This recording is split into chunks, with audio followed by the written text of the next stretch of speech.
ईरानी बादशाह बद्र और शमंदाल की शहजादी की कहानी। कृपा कर हमारे चैनल जंगल सफारी को सब्सक्राइब जरूर करें। धन्यवाद। ईरान बहुत बड़ा देश है। पुराने जमाने में वहाँ बड़े शक्तिशाली और प्रतापी नरेश हुआ करते थे और उन्हें शहंशाह यानी बादशाहों का बादशाह कहा जाता था। उसी काल का वहाँ का एक बादशाह बद्र था। उसके पास अपार धन दौलत और सैनिक शक्ति थी। उसके 100 पत्नियां और हजारों दासियां थीं, किंतु उसे बड़ा दुख था कि उसके कोई पुत्र नहीं था। दूर दूर के व्यापारी उसके लिए सुंदर दासियां लाते।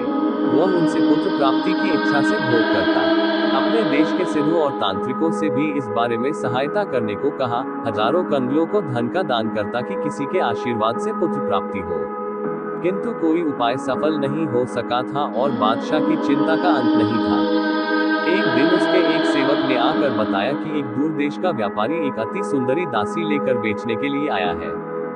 बादशाह ने आज्ञा दी कि व्यापारी दासी को लाए। दूसरे दिन व्यापारी उस दासी को लेकर उपस्थित हुआ। बादशाह ने उससे पूछा कि तुम किस देश से दासी लाए हो। उसने कहा, मैं बहुत दूर देश की बांदी लाया हूँ। आप उसकी सूरत देखेंगे तो ये पूछना भूल जाएंगे कि वह कहाँ की है। बादशाह ने कहा कि उसे दिखाते क्यों नहीं। व्यापारी ने कहा, मैं पहले आपकी अनुमति चाहता था। अभी मैंने उसे एक विश्वस्त दास को सौंप रखा है। आप कहें तो अभी ले आऊं। बादशाह ने कहा कि फौरन लाओ। व्यापारी ने लाकर दिखाया तो बादशाह ने देखा कि दासी वास्तव में अजीब सी छटा बिखेर रही है। गौरवर्ण, कुंचित केशी, सुडौल शरीर वाली दासी थी, जिसका चेहरा नकाब के अंदर से भी सौंदर्य की किरणें सी बिखेर रहा था। बादशाह व्यापारी और दासी दोनों को अपने रंगमहल में ले गया। वहां पर दासी का नकाब उठाकर देखा तो उसके रूप की छवि से लगभग अचेत हो गया। जब थोड़ी देर में उसे पूर्ण चेत हुआ तो उसने व्यापारी से पूछा कि इस दासी का कितना मूल्य है। व्यापारी ने कहा, महाराज, इसे मैंने 1000 अशफियों में मोल लिया था। इसे 3 वर्ष पहले लिया था। इस काल में इतना ही धन इसके भोजन वस्त्र आदि पर व्यय हुआ, लेकिन मैं इसे यूं ही आपको भेंट करने के लिए लाया हूं, अगर यह आपको पसंद हो। बादशाह व्यापारी की विनयपूर्ण बातों से प्रसन्न हुआ। वह बोला, हम किसी से यूं ही कोई वस्तु नहीं लेते, और जो चीज हमें पसंद आती है उसके दूने चौगुने दाम भी दे देते हैं। ये दासी हमें बहुत पसंद है। हम इसके मूल्य के तौर पर तुम्हें 10,000 अशर्फियां देंगे। व्यापारी ने सिर झुकाकर कई बार बादशाह को नमन किया और 1000 अशर्फियों के 10 तोड़े लेकर शाही महल से विदा हुआ। इधर बादशाह ने कई दासियों को बुलाकर आज्ञा दी कि इसे हम्माम में ले जाओ और नहला धुलाकर अच्छे कपड़े पहनाओ। सुघड़ परिचारिकाओं ने नई दासी को हम्माम में ले जाकर गर्म पानी से भली भांति नहलाया और जरी के काम के रत्नजटित वस्त्र पहनाए। परिचारिकाओं ने, जिन्हें बादशाह ने नई दासी के निमित्त नियुक्त किया था, उसके निखरे हुए रूप को देखकर आश्चर्य किया। उसे बादशाह के सामने लाकर उन्होंने कहा, इसे 2-4 दिन पूरा आराम दिया जाए और पौष्टिक भोजन दिया जाए तो इसका रूप और निखरेगा, क्योंकि अभी इस पर लंबी यात्राओं की थकन बढ़ी होगी। 3 दिन बाद अगर आप इसे देखेंगे तो शायद पहचान भी न सकेंगे। बादशाह ने यह बात मान ली और कहा कि इसे 3 दिन के बाद ही रंगमहल में भेजा जाए। बादशाह की राजधानी समुद्र तट पर थी और शाही महल का पिछवाड़ा बिल्कुल समुद्र तट के सामने पड़ता था। वह नई दासी अक्सर अपने कमरे के छज्जे पर बैठ जाती और एकटक समुद्र की लहरों के तट पर टकराने का तमाशा देखती थी। 3 दिन के बाद चौथे दिन भी उसी प्रकार वह समुद्र की ओर देखकर अपना मन बहला रही थी कि उसी समय परिचारिकाओं ने बादशाह से कहा कि अब नई दासी अपनी पूरी छवि में आ चुकी है। बादशाह उससे मिलने को इतना बेचैन हुआ कि उसे बुला भेजने के बजाय खुद उसके पास जा पहुंचा। पहले तो उसके आने की आहट से नई दासी ने ये समझा कि कोई परिचारिका आई होगी, किंतु जब कुछ क्षणों के बाद उसने बादशाह को देखा तो भी कुर्सी से न उठी, न किसी और तरह सम्मान प्रदर्शित किया। बादशाह को इस पर बड़ा आश्चर्य हुआ, किंतु उसे क्रोध नहीं आया। उसने ये समझा कि यह इतनी उद्दंडता इसलिए दिखा रही है कि उसकी शिक्षा दीक्षा नहीं हुई। बादशाह के इशारे से परिचारिकाएं हट गईं। बादशाह ने समीप जाकर उसके गले में हाथ डाला। दासी ने कोई आपत्ति नहीं की, किंतु वह बोली चाली भी नहीं। बादशाह उसे कमरे में ले गया। प्रतिक्रिया के बाद उसने दासी से कहा, मेरी प्राण प्यारी, तुम किस देश की निवासिनी हो और तुम्हारे माता पिता का क्या नाम है? मेरे महल में 100 रानियां और कई हजार दासियां हैं, किंतु उनमें से कोई एक भी सौंदर्य में तुम्हारे पास भी नहीं फटक पाती। मुझे तुमसे जितना प्रेम है उतना किसी रानी से भी नहीं है।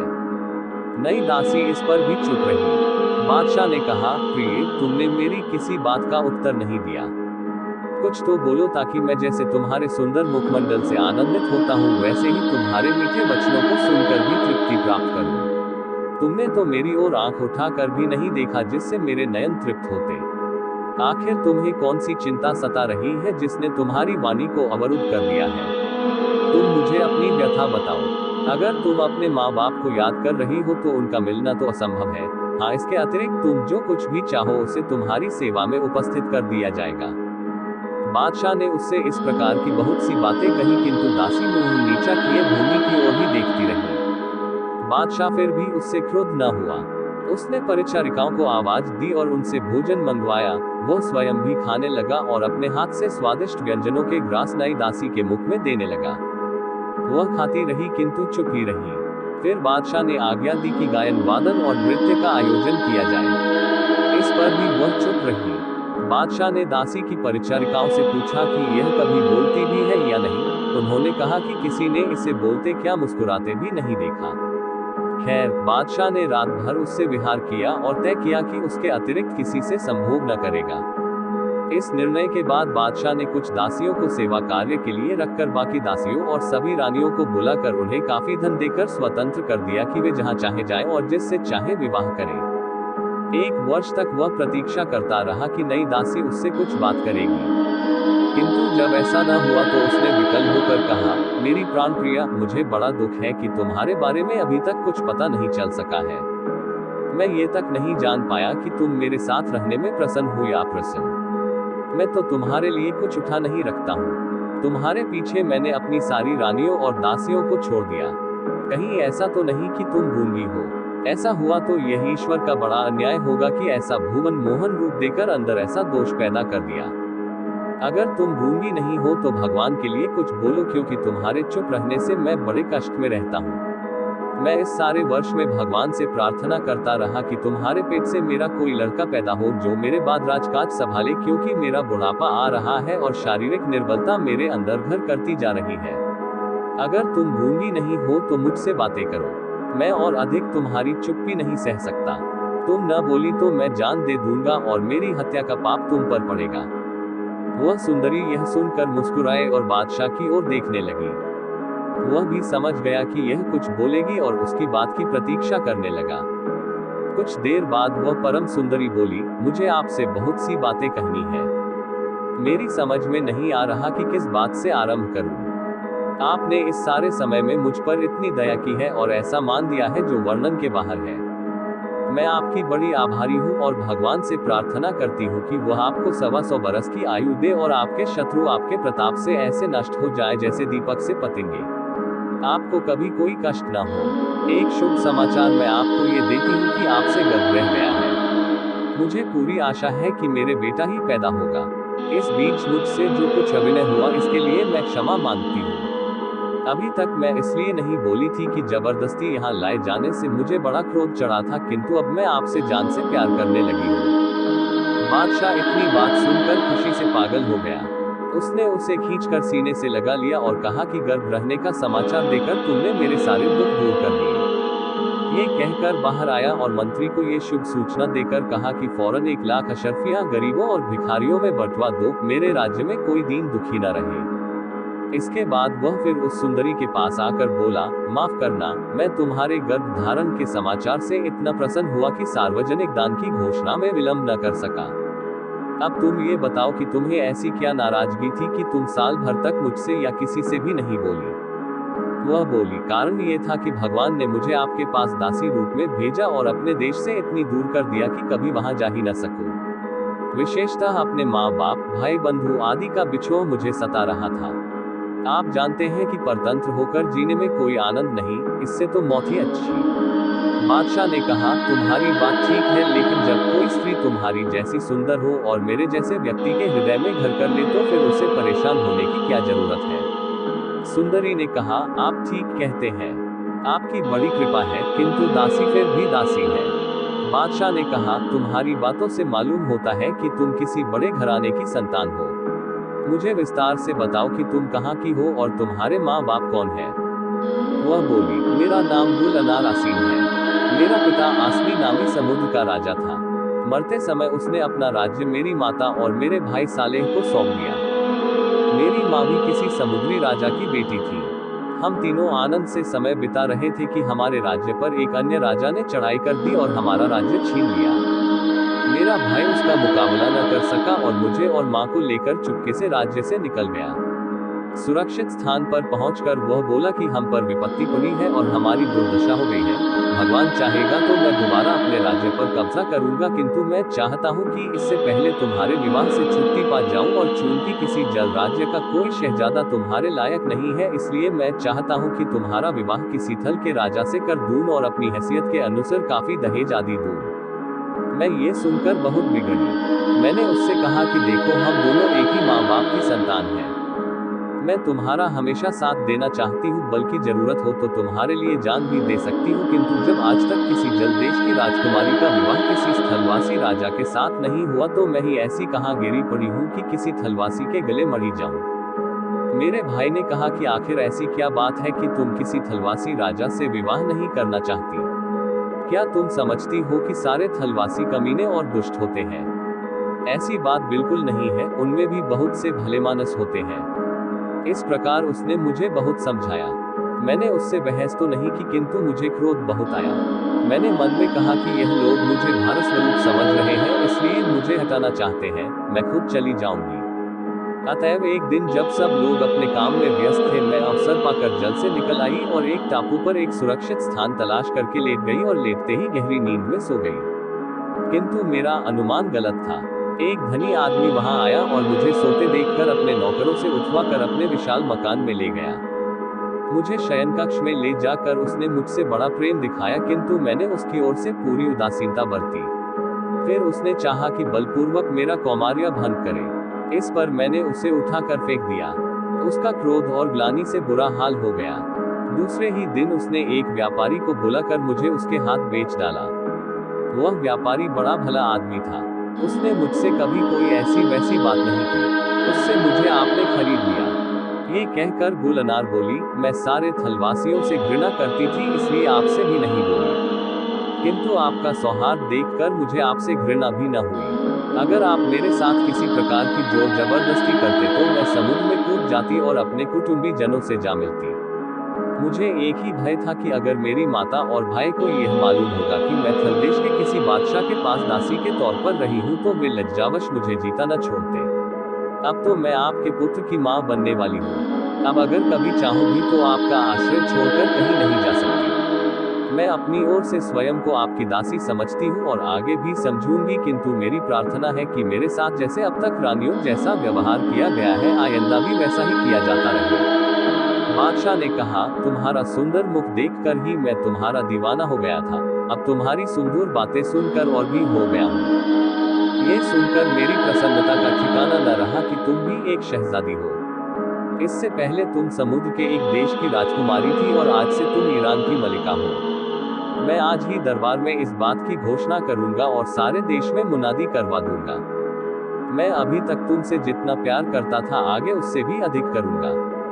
तुम भी मेरे अलावा किसी और आदमी का ध्यान भी न करना। लेकिन एक बात बताओ, तुमने कहा कि तुम जल की निवासिनी हो। मेरी समझ में यह नहीं आया कि तुम लोग पानी में डूबते क्यों नहीं हो। सुना तो पहले भी था कि जल के अंदर भी मनुष्य रहते हैं, किंतु इस बात पर विश्वास नहीं कर सकता था। अब तुमने खुद कहा कि मैं जल की निवासिनी हूँ, तो विश्वास करना पड़ा, लेकिन समझ में अब तक नहीं आया कि यह बात संभव किस तरह है। आदमी किस तरह पानी के अंदर रह सकता है और किस तरह वहां काम काज कर सकता है। गुल अनार ने कहा, देखिए, पानी कितना ही गहरा हो, किंतु आप उसकी तह तक देख सकते हैं। जैसे निगाह पर पानी रोक नहीं लगाता, उसी प्रकार कुछ लोग पानी के अंदर रहते भी हैं। वैसे तो समुद्र के नीचे जहां हम लोग रहते हैं, रात दिन के बीच कोई अंतर नहीं दिखाई देता, किंतु हम लोग पानी के अंदर से भी आसमान में चलने वाले सूर्य तथा चंद्रमा और तारों को देख सकते हैं। जैसे धरती पर कई देश हैं और कई नगर बसे हुए हैं, वैसे ही समुद्र की तलहटी में कई देश बसे हुए हैं जो अलग अलग बादशाह के अंतर्गत हैं। बल्कि सच तो यह है कि पृथ्वी के ऊपर जितने देश हैं, उसके तिगुने देश जल के नीचे आबाद हैं। यहाँ की तरह ही वहाँ भी मनुष्यों की कई जातियाँ हैं। हम लोगों के अच्छे अच्छे भवन और राजमहल बड़े भव्य होते हैं। वे संगमरमर के बने होते हैं और उनकी दीवारों और छतों में सीप, मोती और मूंगे ही नहीं, तरह तरह के बिल्लोर और रत्नादि जड़े होते हैं। पानी में पृथ्वी से अधिक रत्न पाए जाते हैं और मोती तो इतने बड़े होते हैं जिनकी आप कल्पना भी नहीं कर सकते और न मैं आपको ठीक तरह बता ही सकती हूँ। जल निवासियों में हर व्यक्ति अपने लिए सुंदर भव्य महल बना लेता है। वहां आने जाने के लिए गाड़ियों की जरूरत नहीं पड़ती। हर आदमी जितनी दूर चाहे बगैर थके जा सकता है। आम आदमी घोड़ा भी नहीं रखते, सिर्फ बादशाह लोग शोभा यात्रा के लिए अपने घुड़सालों में दरियाई घोड़े रखते हैं। जब वे जुलूस में निकलते हैं या कहीं तमाशा देखने जाते हैं तो इन दरियाई घोड़ों को विशेष रूप से बनाई हुई गाड़ियों में जोत देते हैं। गाड़ियां इतनी आरामदेह होती हैं और घोड़े इतने होशियार होते हैं कि सवार का शरीर भी नहीं हिलता और घोड़े इशारे भर से चलते हैं। हमारे देश की स्त्रियां बड़ी सुंदर, चतुर और पतिपरायण होती हैं। ये कहकर गुलनार बोली, स्वामी, यदि आज्ञा हो तो मैं अपने भाई और माता को यहाँ बुला लूं ताकि वे खुद अपनी आंखों से देखें कि उनकी बेटी अब ईरान की मलिका बन गई है। बादशाह ने कहा, मुझे उनका स्वागत करने में अति प्रसन्नता होगी, किंतु मेरी यह समझ में नहीं आता कि तुम उन्हें कैसे बुलाओगी। तुम्हें तो ये भी नहीं मालूम कि तुम्हारे देश को कौन सा रास्ता जाता है। गुलनार बोली, वो सब मुझ पर छोड़िए। आप सिर्फ कुछ देर के लिए बगल वाले भवन में बैठे और तमाशा देखें। मलिका गुलनार ने अपनी दासी से आग मंगवाई। फिर उसने कहा, तू बाहर जा और कमरे का द्वार बंद कर दे और जब तक मैं न बुलाऊं यहाँ न आना। दासी के जाने पर उसने एक संदूकचे से एक चंदन का टुकड़ा निकालकर आग पर डाल दिया और जब उसमें से धुआं उठने लगा तो वह कोई मंत्र पढ़ने लगी। बादशाह उस मंत्र के शब्द बिल्कुल न समझ सका और आश्चर्यपूर्वक मलिका की ओर देखता रहा। मंत्र ज्यों ही समाप्त हुआ कि समुद्र की सतह ऊंची होने लगा और समुद्र बढ़ते बढ़ते राजमहल से जा लगा। कुछ देर बाद समुद्र का पानी फट गया और उसमें से एक सुंदर युवक निकला। उसकी मूंछें पानी की तरह हरी थी। फिर एक शालीन प्रौढ़ महिला निकली जिसके पीछे 5 सुंदर युवतियां थीं। गुलनार ने पानी के किनारे खड़े होकर उन सब का अभिवादन किया। 2-4 क्षणों में वे लोग किनारे आ गए। युवक का नाम सुल्तान सालेह था और वह मलिका गुलनार का भाई था। प्रौढ़ स्त्री गुलनार की मां थी। किनारे पर आकर सालेह तथा उसकी मां ने गुलनार को गले लगाया और उसके मिलने पर आनंद के आंसू बहाए। गुलनार ने अपने भाई, मां और उनके साथ आए लोगों का यथोचित आदर सत्कार किया। उसकी मां ने कहा, बेटी, तुम्हारे वियोग में हम पर जो कष्ट पड़ा उसके वर्णन के लिए मेरे पास शब्द नहीं है। तुम्हारे भाई ने मुझे बताया था कि तुम किसी बात पर रूठ कर घर से निकल गई थी। हम लोग तो बराबर तुम्हारे लिए रोते रहे। अब तुम बताओ कि तुम इस बीच कहां कहां रही और तुम पर क्या बीती और यहाँ किस तरह पहुंची। ये सुनकर गुलनार अपनी मां के चरणों पर गिर पड़ी। फिर कुछ देर बाद सिर उठाकर बोली, वास्तव में मुझसे बड़ा भारी अपराध हुआ जो आप लोगों को इस प्रकार छोड़कर चली आई। मुझ पर बड़ी बड़ी विपत्तियां पड़ी किंतु अंत में मैं इस सुखद स्थान पर पहुंच गई। यहाँ आकर मुझे मालूम हुआ कि स्थल के बादशाह भी जल देशों के बादशाहों की तरह होते हैं। अब सालेह ने कहा, प्यारी बहन, जो हुआ सो हुआ। अब तुम हमारे साथ अपने देश को चलो। हम लोग तुम्हें अपने बीच पाकर आनंद से रहेंगे। ईरान के बादशाह पास ही के एक स्थान से सब कुछ देख सुन रहा था। वह मन में घबराने लगा कि अगर ये लोग मलिका को ले गए तो मैं तो जीते जी मर जाऊंगा, क्योंकि मैं गुलनार का बिछोह सहन नहीं कर सकता। लेकिन गुलनार की बातों से उसे धैर्य हुआ। वह बोली, अब मैं यहाँ से कहीं नहीं जा सकती। एक तो यहाँ के बादशाह ने मुझे 10,000 अशरफियों में खरीदा है, दूसरे उससे मुझे 4 महीने का गर्भ है। उसके भाई और मां ने फिर कुछ नहीं कहा। गुलनार ने दासियों को आवाज देकर सारे मेहमानों के लिए नाना प्रकार के भोजन परसवा दिए। उसने उनसे भोजन करने के लिए कहा, किंतु इस पर उनके चेहरे लाल हो गए और मुंह और नथुनों से आग की लपटें निकलने लगी। उन्होंने कहा, ये ठीक है कि तुम्हारा पति बादशाह है, किंतु क्या हम लोग इतने नीचे हैं कि वह हमारे साथ भोजन भी न करे। बादशाह कुछ दूर बैठा था। उनकी बात तो न सुन सका, किंतु उनके मुंह और नथुनों से लपटें निकलते देखकर घबराया। गुलनार ने उसके पास आकर कहा, वे लोग चाहते हैं कि आप ही के साथ भोजन करें। अब यही उचित है कि आप उन लोगों के पास चलें और सबसे यथायोग्य भेंट करें और सबके साथ भोजन करें। बादशाह ने कहा, मुझे इसमें क्या आपत्ति हो सकती है, किंतु उनके मुंह और नथुनों से तो आग निकलती है। गुलनार हंसकर बोली, आप चिंता न करें। इस समय वे सोच रहे हैं कि आपने स्वयं न आकर उनका अपमान किया है। वे लोग क्रोध में आते हैं तो उनके मुंह और नथुनों से आग निकलने लगती है। आप चलेंगे तो उनका क्रोध दूर हो जाएगा। मेरे भाई और माँ का कहना है कि मैं उनके साथ देश चलूं, किंतु मैं आपके प्रेम में इतनी फंसी हूँ कि आपको छोड़कर नहीं जा सकती। बादशाह ये सुनकर बड़ा प्रसन्न हुआ और कहने लगा, मैं तुम्हारे जाने की बात से बड़ा दुखी था, अब तुम्हारी बात से मुझे ढाढ़स मिला। मैं तुम्हारी माता और भाई से मिलने अभी चलता हूँ, उन्हें मुझसे कोई शिकायत नहीं रहेगी। ये कहकर बादशाह गुलनार के साथ उस मकान में गया जहाँ उसकी सास और साला मौजूद थे। उन लोगों ने बादशाह को देखा तो पृथ्वी से अपने सिरों को लगाकर नमन किया। बादशाह ने उनको एक एक करके उठाया और गले लगाया। फिर सब लोग बैठकर प्रसन्नतापूर्वक बातें करने लगे। सालेह ने कहा, हम सब भगवान को बड़ा धन्यवाद देते हैं कि हमारी बहन बड़े कष्ट उठाने के बाद आपकी छत्र छाया में आई और यहाँ बहुत ही प्रसन्न है। भगवान आपको चिरायु करे। बादशाह ने भी अभ्यागतों के स्वागतार्थ विनीत वचन कहे और सब लोग काफी देर तक सानंद बातचीत करते रहे। रात पड़ने पर बादशाह ने भोजन लाने की आज्ञा दी। सबके साथ भोजन करने के बाद उसने पास के मकान में मेहमानों के लिए कोमल सुखदायी शैयाएं बिछवाई और उनसे आराम करने को कहा। वह स्वयं गुलनार को साथ लेकर अपने शयन कक्ष में चला गया। कुछ दिन बाद अतिथियों ने जाना चाहा तो बादशाह ने उन्हें आग्रह पूर्वक रोका कि गुलनार के प्रसव तक तो रुक ही जाओ। वे लोग भी इस बात को सहर्ष मान गए और ईरान का सम्राट रोजाना उनके लिए नए नए मनोरंजन प्रस्तुत करवाता रहा। समय आने पर एक दिन गुलनार प्रसव पीड़ा से छटपटाने लगी। दूसरे दिन उसने एक पुत्र को जन्म दिया। ये पुत्र सुंदरता में चंद्रमा के तुल्य था, इसलिए उसका नाम बद्र चंद्रमा रखा गया। गुलनार की मां ने अपने देश के अनुसार भी रस्में की और यहाँ के रिवाज के अनुसार छठी का भारी जोड़ा भी दिया। ईरान के सम्राट ने सार्वजनिक उत्सव की आज्ञा दी और देश के सभी निवासियों ने अपने अपने घरों में रागरंग का आयोजन किया। शाही महल में जो उत्सव हुए उनका तो वर्णन ही असंभव है। बादशाह ने खजाने का मुंह खोल दिया और दीन दुखियों को दान तथा सैनिकों, विद्वानों, कलाविदों आदि को भरपूर पारितोषिक दिए गए। जब सौर ग्रहवास के दिन पूरे हो गए तो मलिका गुलनार को स्नान करवाया गया और बादशाह, सुल्तान सालेह, उसकी माता तथा अन्य संबंधी नवयौवनाए बच्चे को देखने के लिए आए। सभी ने उसे उठाकर चूमा और तरह तरह से प्यार दुलार किया।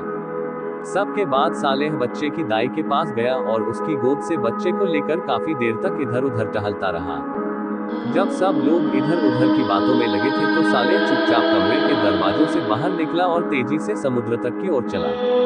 सब लोग तो इत्मीनान से रहे किंतु बादशाह घबराने लगा।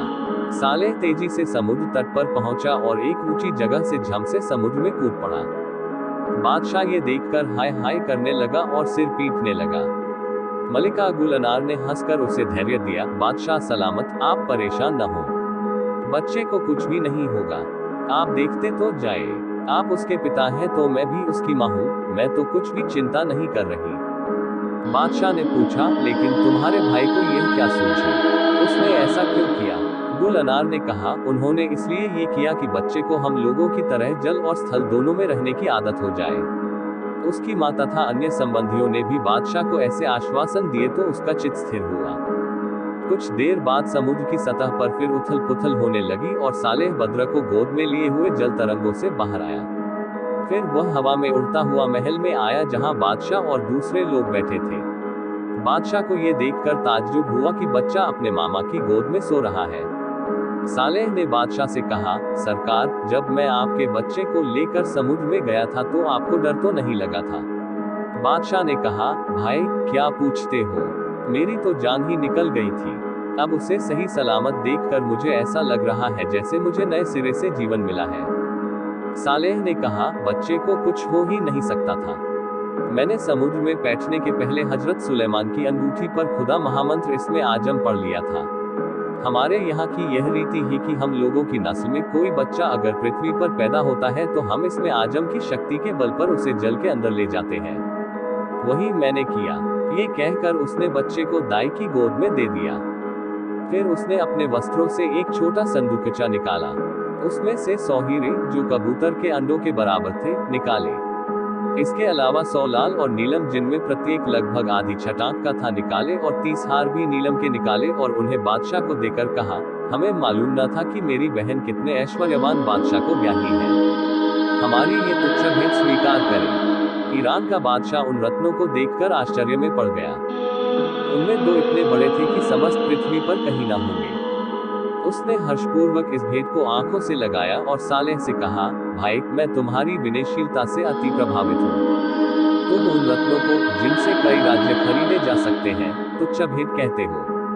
फिर उसने अपनी मलिका से कहा, सुंदरी, तुम्हारे भाई साहब मुझे ये सारे रत्न भेंट में दे रहे हैं। मैं चाहता हूँ कि इनमें थोड़े से रखकर शेष उन्हें वापस करूँ, किंतु वे उन्हें लेने को तैयार नहीं है। तुम अगर उन पर जोर दो तो वे शायद मान जाएं। गुल अनार ने उत्तर दिया, हे स्वामी, आप निश्चिंत होकर उन्हें स्वीकार करें। इस प्रकार के रत्न पृथ्वी पर कम है, किंतु समुद्र में उनकी कोई कमी नहीं है। मेरे भाई को ये सब देने पर भी कोई हानि नहीं होगी। बादशाह ये सुनकर चुप हो गया और उसने वह पूरी भेंट स्वीकार कर ली। कुछ दिन बाद सालेह ने बादशाह से कहा, आपने हमारा इतना स्वागत सत्कार किया कि हम आपको यथोचित धन्यवाद नहीं दे सकते, लेकिन हमें यहाँ आए अब बहुत दिन हो गए हैं। मुझे अब अपने राज्य को वापस जाना चाहिए। आप तो जानते ही हैं कि बादशाह की अनुपस्थिति में राज्य प्रबंध में कुछ न कुछ गड़बड़ पैदा हो जाती है। अतएव हमें अनुमति दीजिए कि हम आपसे और बहन से विदा लें और अपने देश को सिधारें। बादशाह ने कहा, तुम्हें जाने देने को जी तो नहीं चाहता, लेकिन बात तुम्हारी ठीक है और मैं विश्वतापूर्वक तुम्हें विदा दे रहा हूँ। किंतु ये जोर देकर कहता हूँ कि बद्र को न भूलना और बद्र तथा उसकी माँ को देखने के लिए कभी कभी यहाँ आते रहना।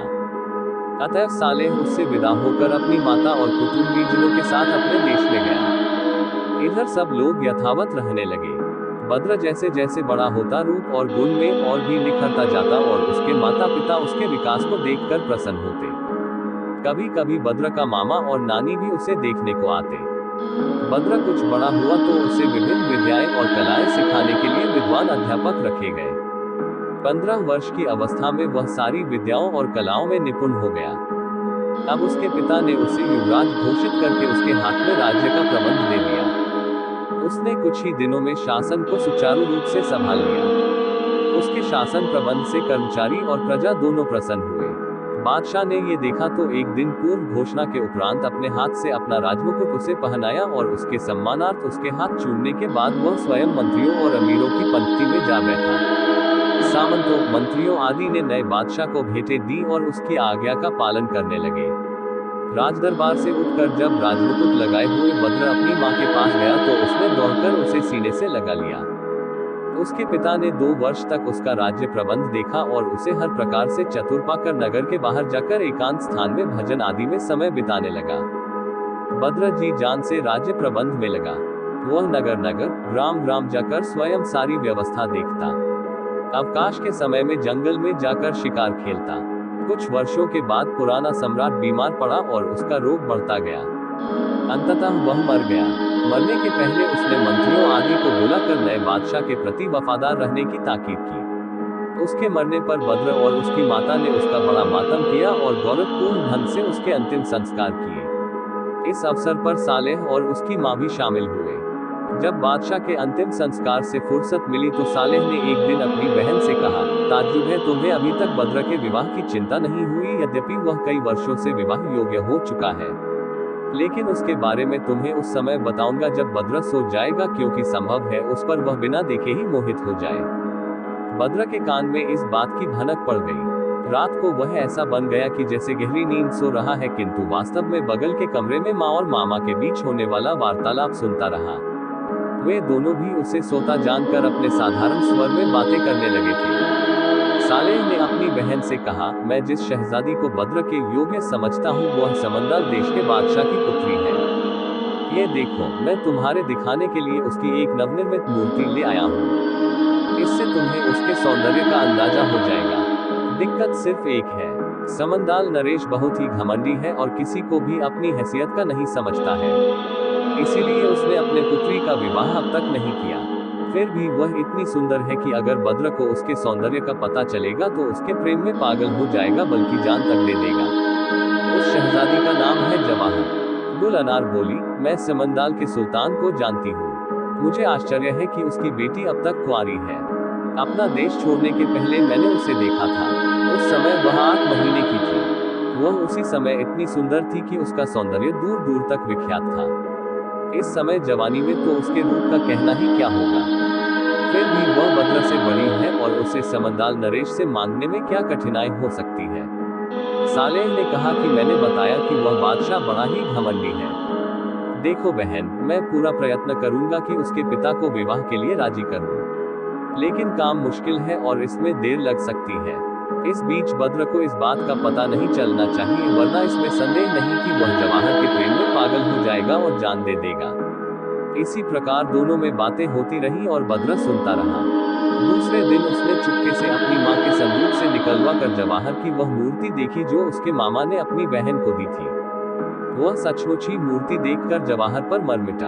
अब उसका जीना खाने पीने में लगता था, न किसी से बोलने चालने में।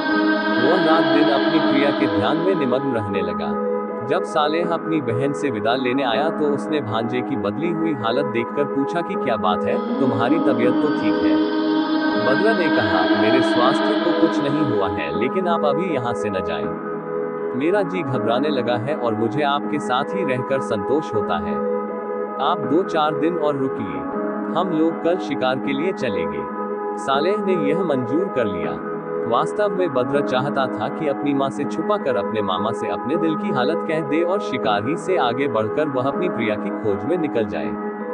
माँ से साफ साफ कहना संभव ही नहीं था, क्योंकि वह उसे किसी हालत में नहीं जाने देती। चुनांचे दोनों मामा भांजा कुछ सेवकों के साथ शिकार पर निकल गए। वहां दोनों ने एक हिरन के पीछे अपने घोड़े डाल दिए। इसी चक्कर में पहले दोनों अपने सेवकों से अलग हो गए, फिर एक दूसरे से भी। बद्र एक घने वृक्ष के नीचे घोड़े से उतर कर बैठा और अकेले में अपनी प्रिया का नाम लेकर रुदन करने लगा। कुछ देर बाद सालेह भी उसे ढूंढता हुआ आया तो देखा कि एक पेड़ के नीचे बद्र विरह विलाप कर रहा है। सालेह समझ गया कि मैंने अपनी बहन से जो शहजादी जवाहर के बारे में कहा था वह इसने सुन लिया है। वह घोड़े से उतरकर धीरे धीरे आकर एक पेड़ की आड़ में खड़ा होकर सुनने लगा। बद्र कह रहा था, हे मेरी प्राण प्यारी समंदाल पुत्री, मैं तो तुम्हारी मूर्ति देखकर ही अपना धैर्य खो बैठा हूँ। मेरा विश्वास है कि तुम सारे संसार की राजकुमारियों ही से नहीं, चंद्रमा से भी अधिक सुंदर हो। तुमने मेरे हृदय पर अधिकार कर लिया है, लेकिन मैं कहाँ जाऊँ कि तुम मुझे मिलो। सालेह को इससे अधिक सुनने का धैर्य न रहा। वह आगे बढ़कर बद्र के पास जा बैठा और बोला, इसका मतलब यह है कि तुमने हम भाई बहन की बातें सुन ली हैं। हमने तो इस बात का ध्यान रखा था कि तुम्हें कुछ न मालूम हो, लेकिन हम लोगों की होशियारी कुछ काम नहीं आई। बद्र ने कहा, जो कुछ होना था वह तो हो ही गया। अब सोचिए कि आगे क्या होना है। यदि आप चाहते हैं कि मैं जीवित रहूं तो मेरे विवाह का संदेशा लेकर जाएं और उसके पिता को राजी करें। सालेह ने उसे दिलासा देते हुए कहा, तुम अब अपने नगर को जाओ। मैं अभी समंदाल देश जाता हूं और तुम्हारे विवाह की बात वहां के बादशाह से चलाता हूं। बद्र बोला, नहीं मामा जी, आप मुझे बहला रहे हैं। अगर आपको वास्तव में मेरे प्राणों की चिंता होती तो ऐसी दशा में मुझे अकेला नहीं छोड़ते। अगर आपको वास्तव में मुझसे प्रेम है तो मुझे भी अपने साथ ले चलिए। सालेह ने कहा, भाई कैसी बातें करते हो, तुम्हें तुम्हारी माँ की अनुमति के बगैर मैं किस तरह ले जा सकता हूँ। बद्र ने कहा, फिर तो हो चुका। आप अच्छी तरह जानते हैं कि मेरी माँ मुझे प्राणों से भी अधिक चाहती है। वे मुझे कभी आपके साथ जाने नहीं देंगी। सालेह अजीब चक्कर में पड़ा कि किस तरह वह इस स्थिति से निकले। उसने कुछ देर सोचकर कहा, मैं तुम्हें अपने साथ तो नहीं ले जा सकता, किंतु यह अंगूठी देता हूँ जिस पर इसमें आजम चमत्कारी महामंत्र खुदा है। इसे पहनकर निश्चिंत पानी में घुस जाना, तुम्हें कुछ नहीं होगा। बद्र ने अंगूठी पहन ली। सालेह ने कहा, अब तुम्हारे हाथ में चमत्कारी अंगूठी है और जो कुछ मैं कर सकता हूँ वह सब तुम कर सकते हो। तुम मेरे पीछे पीछे आओ। ये कहकर वह हवा में उड़ने लगा। बद्र भी उसके पीछे उड़ता हुआ समुद्र तट पर पहुंचा। फिर वह अपने मामा के पीछे समुद्र में गोता लगा गया और दोनों तेजी से चलते हुए सालेह के राज्य में पहुंच गए। बद्र को सालेह अपनी माँ के पास ले गया। बद्र ने आदरपूर्वक नानी के हाथ चूमे और वह भी उसे देखकर बड़ी प्रसन्न हुई और आशीर्वाद देने लगी और उसे खूब प्यार करने लगी। उसने परिवार की अन्य स्त्रियों से भी मिलवाया और सब लोग बहुत देर तक बातें करते रहे। इस बीच सालेह ने अवकाश पाकर अपनी माँ से बद्र का सारा हाल बताया कि वह किस प्रकार समंदाल देश की शहजादी के पीछे पागल हो गया है। उसने कहा कि अब तुम बद्र को रखना, मैं समंदाल के बादशाह से बद्र के लिए जवाहर को मांगने जा रहा हूँ। उसने कहा, मैंने और गुलनार ने इस बात का बहुत ध्यान रखा कि इस बात की भनक बद्र को न लगे, किंतु उसे मालूम हो ही गया और अब सिवाय इसके कुछ नहीं हो सकता कि जल्दी से जल्दी विवाह की बात की जाए। सालेह की माँ बड़ी चिंतित हुई। उसने कहा, ये तुम क्या कर रहे हो? क्या तुम यह नहीं जानते कि समंदाल का बादशाह बहुत ही घमंडी है?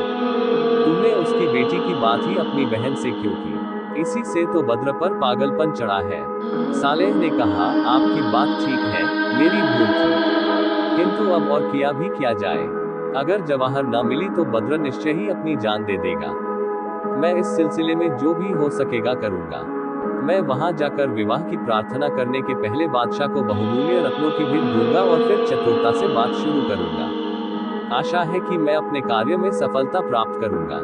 उसकी माँ बोली, बेटा ये सब ठीक है, फिर भी मुझे बड़ा डर लग रहा है। वह बादशाह बेहद घमंडी है और क्रोध में न जाने क्या करे।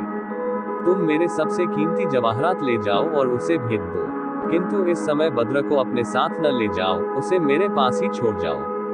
इसके अलावा ये ध्यान रखना कि बड़ी चतुराई से बात शुरू की जाए। किसी भी दशा में उसे क्रुद्ध नहीं होने देना है, क्योंकि वह क्रुद्ध हुआ तो विवाह तो होगा ही नहीं और भी कोई मुसीबत आ सकती है।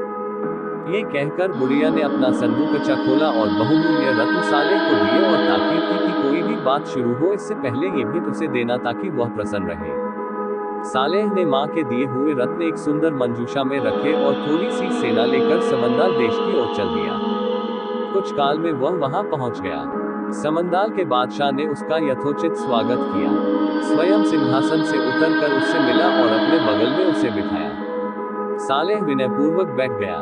उससे समंदाल के बादशाह ने कहा, शायद आप किसी राजनीतिक कार्यवश आए हैं। मेरे लायक जो काम हो वह बताइए। सालेह ने कहा, कोई राजनीतिक कार्य नहीं था, केवल आपके दर्शन की इच्छा थी। हाँ, एक व्यक्तिगत कार्य भी था। यदि आप मेरी बात को ध्यानपूर्वक सुनना चाहें तो मैं निवेदन करूं। समंदाल के बादशाह ने हंसकर कहा, जरूर कहिए, कहिए, आपकी क्या सेवा करूं। सालेह ने अपने सेवक के हाथ से रत्नों का संदूकचा लिया और समंदाल के बादशाह से कहा, मेरी ओर से ये तुच्छ भेंट स्वीकार करें। बादशाह ने प्रसन्नतापूर्वक भेंट को स्वीकार किया। फिर सालेह ने कहा, हम दोनों के देशों में जो परंपरागत मैत्री रही है और जिस प्रकार आप जैसे प्रतापी नरेश की दया हम लोगों पर रही है, उसी से प्रोत्साहित होकर मैं आपसे अपने हृदय की बात कहने के लिए आया हूँ। आपका मन अति स्वच्छ है और आप किसी की प्रार्थना नहीं टालते, इसीलिए मैं निवेदन कर रहा हूँ कि मेरी बहन का नाम गुलनार है। बहुत दिन पूर्व उसका विवाह ईरान के सम्राट के साथ हुआ था। उसका एक बेटा है जो इस समय ईरान का सम्राट है। वह न केवल अति सुंदर है अपितु प्रत्येक प्रकार की विद्याओं और कलाओं में भी निपुण है। वह 15 वर्ष की अवस्था से राजकाज देख रहा है। अब वह विवाह योग्य हो गया है। मेरी आपसे सविनय प्रार्थना है कि आप उसे अपने दासत्व के लिए स्वीकार करें और अपनी अद्वितीय पुत्री जवाहर का विवाह मेरे भांजे बद्र के साथ कर दें। समंदाल देश का राजा अभी तक तो बड़ा शालीन रहा था, किंतु ये सुनते ही उसका चेहरा और आंखें लाल हो गईं। सालेह का हृदय कांपने लगा। कुछ क्षणों के उपरांत समंदाल नरेश ने कहा, सालेह, मैं समझता था कि तुम बड़े समझदार आदमी हो, लेकिन आज मालूम हुआ कि तुम में बिल्कुल बुद्धि नहीं है। मैंने सौजन्य के नाते तुम्हारी अभ्यर्थना अवश्य की, किंतु इसका यह अर्थ तो नहीं है कि तुम्हें अपनी बराबरी की हैसियत दे दूं। क्या तुम नहीं जानते कि मेरा ऐश्वर्य और वैभव कितना अधिक है? क्या तुम नहीं जानते कि तुम्हारा राज्य मेरे राज्य के सामने अति तुच्छ है? तुम्हारी हिम्मत कैसे हुई कि मेरी पुत्री जवाहर का नाम अपनी जुबान से निकालो? तुम्हारी मौत तो तुम्हें यहाँ नहीं खींच लाई है। सालेह ने घबरा कर कहा, शायद आपने मेरी बातों का अर्थ ठीक नहीं समझा। मैं बुरा आदमी हूँ। मैं अपने लिए जवाहर को नहीं मांग रहा। मैं तो ये कह रहा हूँ कि आप अपनी पुत्री का विवाह मेरे भांजे यानी ईरान के सम्राट बद्र के साथ कर दीजिए। समंदाल का बादशाह ये सुनकर और क्रुद्ध हुआ और आपे से बाहर होकर कहने लगा, तूने ये कहकर मेरा और अपमान किया है। कम भक्त, तू समझता है तेरे भांजे की कोई बराबरी मेरी बेटी से हो सकती है? तेरा भांजा क्या चीज है? ये कहकर उसने अपने सिपाहियों को आज्ञा दी कि सालेह को पकड़कर उसका सिर काट ले। सालेह इस स्थिति को पहले ही से भांपे हुए था। उसके कुछ सेवक बादशाह का क्रोध देखकर पहले ही भाग गए थे और अपनी सेना के बजाय भागकर अपने देश को चले गए थे। किंतु सालेह तड़पकर समंदाल के सैनिकों के बीच से निकल गया और टेढ़े मेढ़े रास्तों से चलकर अपनी सेना में जा पहुंचा। उसका सेनापति उसकी दशा सुनकर आग बबूला हो गया और बोला, आप अपनी सेना की कमी को न देखिए। एक बार हमें जौहर दिखाने का आदेश दीजिए, फिर देखिए क्या तमाशा होता है। सालेह ने आक्रमण का आदेश दिया। समंदाल की सेना ने सामना किया किंतु परास्त हुई। सालेह ने उस बादशाह को कैद कर लिया और उसकी पुत्री को पकड़ लाने के लिए उसके महल पर चढ़ दौड़ा। किंतु जवाहर को पहले से इसकी भनक लग गई थी और वह कुछ दासियों के साथ भागकर एक सुनसान द्वीप में जा छुपी। इधर सालेह के जो सेवक पहले ही भागकर अपने देश में पहुंचे थे, उन्होंने जाकर सालेह की माता से कहा कि समंदाल के बादशाह ने अब तक सालेह को मरवा डाला होगा। वह बेचारी यह सुनकर पछाड़ खाकर गिर पड़ी और बेहोश हो गई। दूसरे लोग भी रोने पीटने लगे। बद्र भी वहां मौजूद था। उसे बड़ी ग्लानि हुई कि मेरे कारण मेरे मामा की जान गई। उसने सोचा कि अब मैं इन लोगों को क्या मुंह दिखाऊं। ये सोचकर वह ईरान के लिए चल पड़ा। बद्र बड़ी हड़बड़ी में चला था, इसलिए पानी में रास्ता भूल गया और कई दिन बाद भटकता हुआ उसी टापू में पहुंचा जहां पर जवाहर ने आश्रय लिया था। वह थककर एक पेड़ के नीचे आराम कर रहा था कि उसे एक ओर से कुछ स्त्रियों की बोली सुनाई दी। वह उधर गया तो देखा कि एक शहजादी दासियों से घिरी बैठी है। वह समझ गया कि यही मेरी प्रेसी है। उसने पास जाकर कहा, भगवान की बड़ी दया है कि आपसे भेंट करने का अवसर मिला। मैं आपका सेवक हूँ। अगर आपकी कुछ सहायता कर सकूं तो मुझे प्रसन्नता होगी। जवाहर बोली, आपके वचनों से मुझे बड़ा धैर्य मिला। मैं बड़ी मुसीबत में हूँ। मैं समंदाल नरेश की बेटी जवाहर हूँ। पड़ोस के एक राजा सालेह ने हम पर आक्रमण करके मेरे पिता को कैद कर लिया है। मैं किसी तरह भागकर यहाँ पर आकर छुपी हूँ। बद्र ने बगैर आगा पीछा सोचे अपना सच्चा परिचय दे दिया। उसने कहा, मैं ईरान का सम्राट हूँ। मेरा नाम बद्र है। सालेह साहब मेरे मामा हैं। वे आपके साथ मेरे विवाह का संदेशा लेकर आपके पिता के पास गए थे, किंतु आपके पिता ने उन्हें मार डालने का आदेश दिया। इस पर मेरे मामा की सेना ने आपके देश पर चढ़ाई कर दी और आपके पिता को कैद कर लिया। अब आप धैर्य रखिए। सालेह केवल ये चाहते हैं कि आपके पिता आपको मुझसे ब्याह दें। अब मैं इन दोनों बादशाहों से मेल करा दूंगा। जवाहर बद्र के रूप और शील को देखकर मोहित थी, किंतु जब उसे मालूम हुआ कि इसी नवयुवक के कारण मेरे राज्य पर विपत्ति आई है तो उसके हृदय में क्रोध भर गया। चूंकि उसका सीधा सामना नहीं कर सकती थी, इसलिए उसने छल से काम लिया। वह जादूगरनी थी, लेकिन मंत्र पढ़ने के लिए भी किसी तरह के पानी की जरूरत होती है और वह टापू निर्जल था। उसने कहा, ईरान के सम्राट, मुझे आपसे मिलकर बड़ी प्रसन्नता हुई।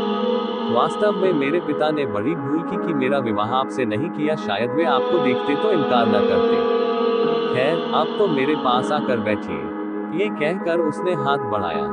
बद्र ने पास आकर उसका हाथ पकड़ना चाहा तो उसने हाथ खींच लिया और उसके मुंह पर थूक दिया और इस प्रकार जल की कमी पूरी करके मंत्र पढ़कर उसे लाल पीठ और पांवों का पक्षी बना दिया और एक दासी से कहा, इसे इससे भी अधिक निर्जल द्वीप में छोड़ दे ताकि यह वहां भूखा प्यासा मर जाए।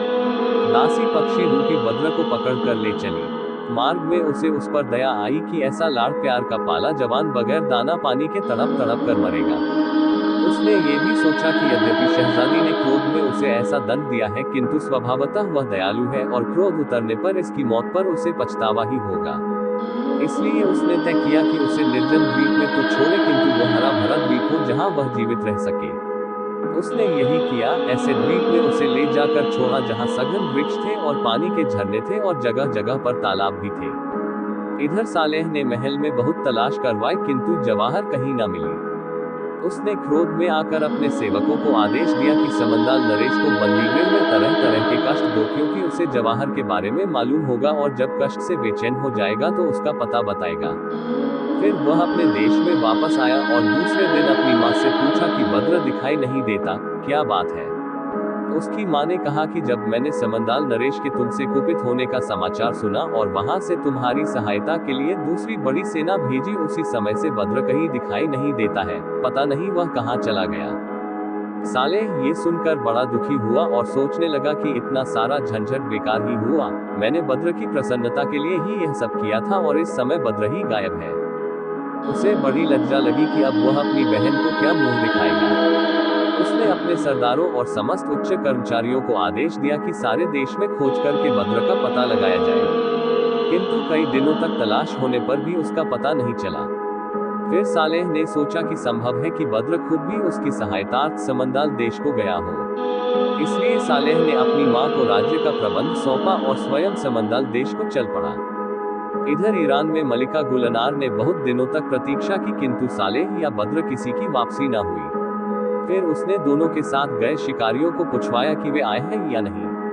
उन्होंने वापस आकर मलिका का आदेश सुना तो उसके पास आए और कहने लगे, दोनों ने एक हिरन के पीछे घोड़े डाल दिए थे और हम पीछे रह गए। बहुत दिनों तक हम उन्हें ढूंढते रहे, वे तो नहीं मिले, किंतु उनके घोड़े एक पेड़ से बंधे हुए मिले। हम उन्हीं घोड़ों को लेकर चले आए।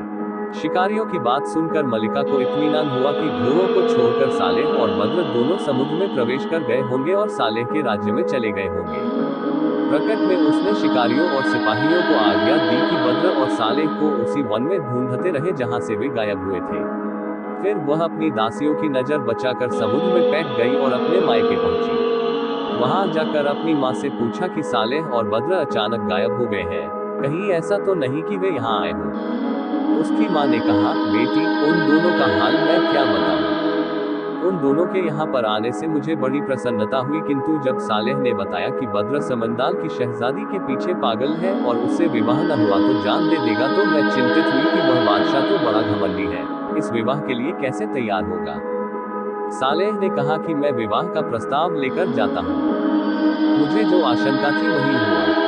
समंदाल नरेश ने क्रुद्ध होकर सालेह को पकड़ लिया और उसका वध करने का आदेश दिया। उसके साथ के कुछ लोग भागकर यहाँ आए और हाल सुनाया। मैंने ये सुनकर एक बड़ी सेना सालेह को छुड़ाने के लिए भेजी। ये हाल सुनकर बद्र किसी और को चुपचाप निकल गया। उधर सालेह समंदाल नरेश के बंधन से निकल भागा और अपनी थोड़ी सी सेना से समंदाल के बादशाह को हराकर उसे कैद कर लिया।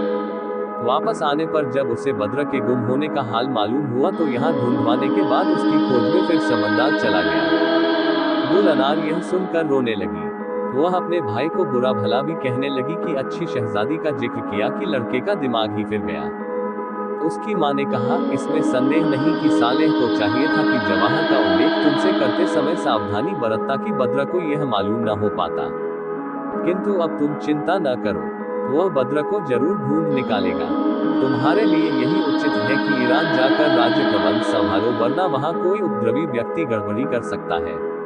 गुल अनार ने मां की सलाह मान ली और ईरान वापस आ गई। ईरान आकर उसने एक और समझदारी का काम किया। उसने राजधानी में घोषणा करवा दी कि बद्र का हालचाल मालूम हो गया है, वह सकुशल है और शीघ्र ही यहाँ वापस आएगा। सभी लोग इस बात को सुनकर प्रसन्न हुए और यथानियम अपना अपना काम मुस्तैदी से करने लगे। अब बादशाह बद्र का हाल सुनिए। जब दासी उसे पक्षी के रूप में पृथ्वी के एक टापू पर छोड़ आई तो वह अपने को पक्षी के शरीर में देखकर बड़ा आश्चर्यान्वित हुआ। उसे मालूम भी न था कि ईरान किधर है और उसके पंखों में इतनी शक्ति भी न थी कि उड़कर किसी दूर देश को जाता। और ईरान पहुंच भी जाता तो क्या लाभ था, उसे पक्षी के रूप में कौन पहचान पाता। मजबूरी में उस द्वीप के फल और दाने खाता रहता और रात को किसी डाल पर बैठकर सो जाता। कुछ दिन बाद एक चिड़ीमार जाल लेकर वहां आया और उसे देखकर आश्चर्य करने लगा। उसने इतना सुंदर पक्षी कभी नहीं देखा था। उसने जाल बिछाया और अन्य पक्षियों के साथ बद्र को भी पकड़ लिया और नगर में आकर बाजार में पक्षियों को बेचने के लिए बैठ गया। कई लोगों ने उस लाल रंग के पक्षी का दाम पूछा। चिड़ीमार ने कहा, ये तुम लोगों के काम का नहीं है, तुम इसका क्या करोगे? भूख कर खाने के लिए ही तो खरीद रहे हो, इसका क्या दोगे? 2-4 आने या हद से हद 1 रुपया। तुम दूसरे पक्षी ले लो, इसे तो मैं यहाँ के बादशाह को भेज दूंगा, वह इसकी कद्र करेगा और मुझे अच्छा इनाम देगा। उस बहेलिये ने ऐसा ही किया। वह पक्षी को लेकर राजमहल की ओर गया। संयोग से उस समय बादशाह महल के छज्जे पर बैठा हुआ बाजार का तमाशा देख रहा था। उसने बहेलिये के पिंजरे में वह सुंदर पक्षी देखा तो सेवकों द्वारा बहेलिये को बुलाया। बहेलिया आया तो बादशाह ने पूछा, इस पक्षी को कितने में बेचोगे? बहेलिये ने भूमि चूम कर कहा, पृथ्वीपाल, मैं इससे बेचने के लिए नहीं लाया हूँ, सरकार को भेज देने के लिए लाया हूँ। ऐसे सुंदर पक्षी की कद्र बादशाह के अलावा और कौन कर सकता है? बादशाह चिड़ीमार की बात सुनकर बहुत प्रसन्न हुआ। उसने चिड़ीमार को 10 अशर्फियां दिलवाई और पिंजरा रखवा लिया। उसने अपने सेवकों को आज्ञा दी कि इस पक्षी को सोने के पिंजरे में रखा जाए और इसकी दाने पानी की प्यालियां नीलम की हों। एक दिन बाद उसने सेवकों से पूछा कि लाल रंग के पक्षी का क्या हाल है। उन्होंने कहा, हमने उसके लिए अच्छा से अच्छा दाना और पानी रखा किंतु वो कुछ खाता पीता ही नहीं है। बादशाह के खाने का समय हो गया था। उसने भोजन भी मंगवाया और पक्षी को भी पिंजरे से निकालकर अपने हाथ पर बिठाया। ज्यों ही शाही भोजन की तश्तरियां लगी कि पक्षी बने हुए बद्र ने कूद कूद कर स्वादिष्ट राजसी व्यंजन खाना शुरू कर दिया। बादशाह को ये देखकर हंसी आई कि यह पक्षी भी राजसी व्यंजनों का शौकीन है। उसने दासियों को आज्ञा दी कि मलिका को भी बुला लाए ताकि वह इस पक्षी का तमाशा देखे। मलिका आई तो मुंह खोले हुए किंतु पक्षी को देखते ही उसने मुंह पर नकाब डाल दिया। बादशाह ने आश्चर्य से पूछा, मलिका, यहाँ तो केवल मैं हूँ और महल की दासियां। यहाँ कौन बेगाना मर्द बैठा है जिससे तुम पर्दा कर रही हो? मलिका ने कहा, आप गैर मर्द को अपने हाथ पर लिए बैठे हैं। बादशाह ने कहा, तुम पागल तो नहीं हो गई हो? आदमी किसी आदमी को हाथ पर लेकर कैसे बैठ सकता है? मलिका ने कहा, नहीं, मैं ठीक कह रही हूँ। ये पक्षी जिसे आप हाथ पर लिए बैठे हैं स्वाभाविक पक्षी नहीं है। यह आदमी है जिसे जादू के जोर से पक्षी बना दिया गया है। बादशाह का कौतूहल बढ़ा। उसने विस्तार पूर्वक सारा हाल बताने को कहा तो मलिका ने बताया, ये ईरान का बादशाह है। इसका नाम बद्र है। इसकी माता गुलनार है जो एक प्रख्यात जलदेश की शहजादी है। इसकी नानी का नाम राना फराशी है, वह भी एक अन्य जलदेश की राजकुमारी थी। प्रख्यात जलदेश समंदाल की शहजादी जवाहर ने क्रोध में आकर इसे जादू के जोर से पक्षी बना दिया है। बादशाह को यह सुनकर बड़ा खेद हुआ। वह बोला, देखो भाग्य भी कैसे कैसे खेल खिलाता है। कहाँ तो ये बादशाह था, कहाँ अब पक्षी बनकर पिंजरे में बंद है। एक बात बताओ, तुम अगर इतना सब जानती हो तो ये भी जानती होगी कि यह किसी तरह अपने पूर्ण रूप को प्राप्त कर सकता है या नहीं? मलिका ने कहा, यह क्या मुश्किल है। मैं भी जादू जानती हूँ और इसलिए मैंने इसका रूप भी पहचान लिया और इसका इतिहास भी जान लिया। किंतु मैं पर्देदार औरत हूँ, इसे अपने सामने इसके असली रूप में न लाऊंगी।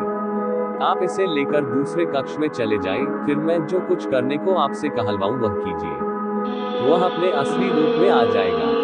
बादशाह पक्षी को लेकर दूसरे कमरे में चला गया। इधर रानी ने एक पात्र में जल मंगवाया और उस पर मंत्र पढ़ने लगी।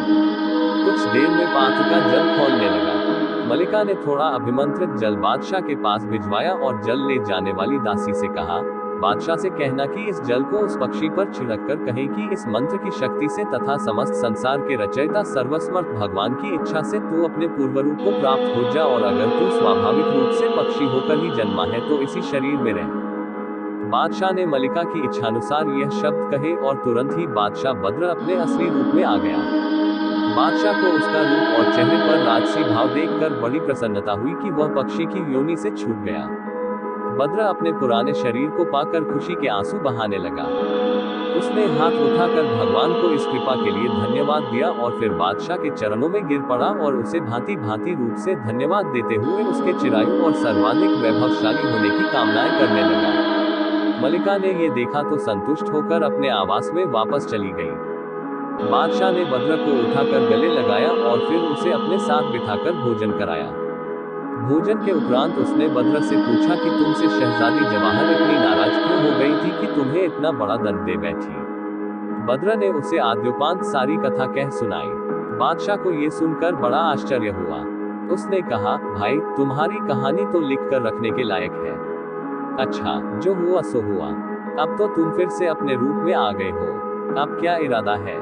जो मदद मुझसे मांगो मैं देने के लिए तैयार हूँ। बद्र ने कहा, मेरे गायब होने के बाद मेरी माता दुख से तड़प रही होगी। वैसे तो आपने मुझ पर जो एहसान किया है वही क्या कम है, किंतु यदि मेरी प्रसन्नता की बात पूछते हैं तो मेरे लिए एक जहाज का प्रबंध करा दीजिए जिससे मैं अपने देश ईरान को चला जाऊं और अपनी माँ को धैर्य देकर अपना राज्य प्रबंध संभालूं। बादशाह ने खुशी से मंजूर कर लिया।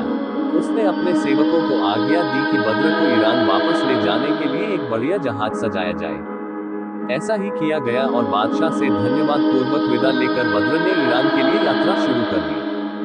10 दिन तक जहाज आराम से चलता रहा, लेकिन 11वें दिन मुसीबत खड़ी हो गई। समुद्र में एक प्रचंड तूफान आया, साथ ही हवा का रुख भी बदल गया, जिससे जहाज अपने रास्ते से भटक गया। कुछ ही देर में जहाज के सारे मस्तूल टूट गए और जहाज काग की तरह लहरों पर उछलने लगा। देखते ही देखते उसका तला एक जलगत चट्टान से टकराया और जहाज टुकड़े टुकड़े हो गया। औरों का मालूम नहीं क्या हुआ, किंतु बद्र एक तख्ते के सहारे तैरता हुआ कुछ घंटों में भूमि पर जा लगा। यह एक द्वीप था जिसमें समुद्र तट पर एक और पहाड़ था और दूसरी ओर दूर पर एक नगर दिखाई दे रहा था। बद्र जल से निकलकर भूमि पर आया और आराम करने के लिए लेट गया, किंतु तुरंत ही घोड़े, गाय और बहुत से दूसरे जानवर आकर शोर करने लगे और उसे समुद्र की ओर धकेलने लगे। वह किसी तरह उनसे बचकर एक पहाड़ की खोह में जा छुपा और कुछ देर आराम करने के बाद और कपड़े सुखाने के बाद नगर में जाने के लिए उद्यत हुआ, किंतु वे जानवर फिर आ गए और चिल्लाकर उसका रास्ता रोकने लगे। वह किसी तरह उनसे बचता बचाता नगर में प्रविष्ट हो गया। वहां उसे ये देखकर आश्चर्य हुआ कि सड़कों आदि पर सफाई आदि खूब है, किंतु दुकानदार कम ही है। काफी देर बाद उसे एक दुकान में एक बूढ़ा दिखाई दिया जो वहां रखे फलों को पोंछ कर साफ कर रहा था। बद्र ने पास जाकर उसे सलाम किया। उसने बद्र को देखा तो उसके रूप से बहुत प्रभावित हुआ। फिर उसके सलाम का जवाब देकर उसने पूछा, तुम कौन हो, कहां से आए हो? बद्र ने संक्षेप में अपना परिचय दिया।